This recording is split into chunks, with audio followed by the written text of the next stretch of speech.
1969 সালের গণ অভ্যুত্থানের এক করুণ স্মৃতির সঙ্গে জড়িয়ে ছিল রাজধানীর ফার্মগেটের আনোয়ারা পার্কের এই উদ্যানটি। সবার জন্য উন্মুক্ত ছিল এই উদ্যান। তবে 2018 সাল থেকে মেট্রো রেল প্রকল্পের অফিস ও নির্মাণ উপকরণ রাখার কাজে ব্যবহৃত হওয়ায় পার্কটি ধ্বংস হয়ে যায়। পার্কের জায়গা উন্মুক্ত করে দিতে পরিবেশ কর্মীরা দীর্ঘদিন ধরে আন্দোলন করছিলেন। অবশেষে উদ্যানটি ঢাকা উত্তর সিটি কর্পোরেশনের কাছে হস্তান্তর করল মেট্রো রেল কর্তৃপক্ষ।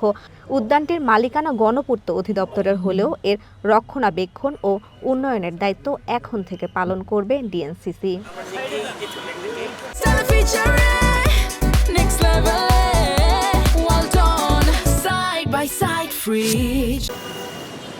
শুক্রবার বিকেলে আনুষ্ঠানিকভাবে ঢাকা উত্তর সিটি কর্পোরেশনের কাছে মাঠটি হস্তান্তর করা হয়।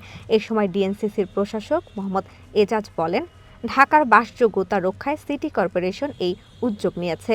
রাজউক, জেলা প্রশাসন ও নাগরিক প্রতিনিধিদের সঙ্গে আলোচনার পর 138টি মাঠ নিয়ে কাজের সিদ্ধান্ত হয়েছে। 138টি মাঠ পার্ক তো ঢাকা শহরে আছে, তাই না?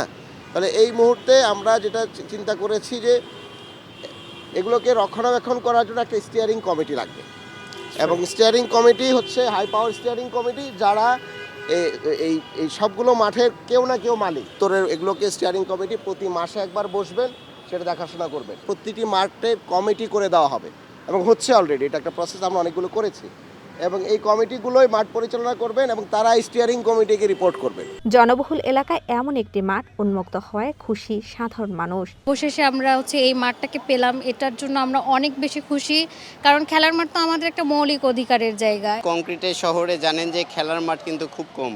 আমাদের শিশু কিশোরদের বিকাশের জন্য আমাদের অবশ্যই খেলার মাঠ প্রয়োজন। সেই তুলনায় আমাদের ঢাকা শহরে খেলার মাঠ কম। যেটুকুই আছে দেখবেন যে বিভিন্নভাবে দখলদারিত্বের কারণে দখলদারভাবে তারা বিভিন্নভাবে রেখে দিয়েছে।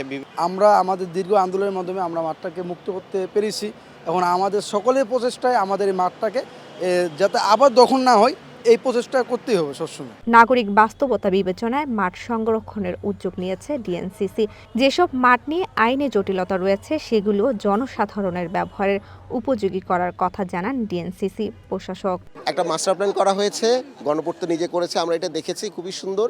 আমাদের ছোটোখাটো কিছু অবজারভেশন ছিল, সেটাতে ওনারা এগ্রিড হয়েছেন। 2 কর্নার, যেহেতু এটা 15 বিঘার মাঠ, তো 2 কর্নারে অলরেডি খেলার সুযোগ করে দেওয়া হচ্ছে।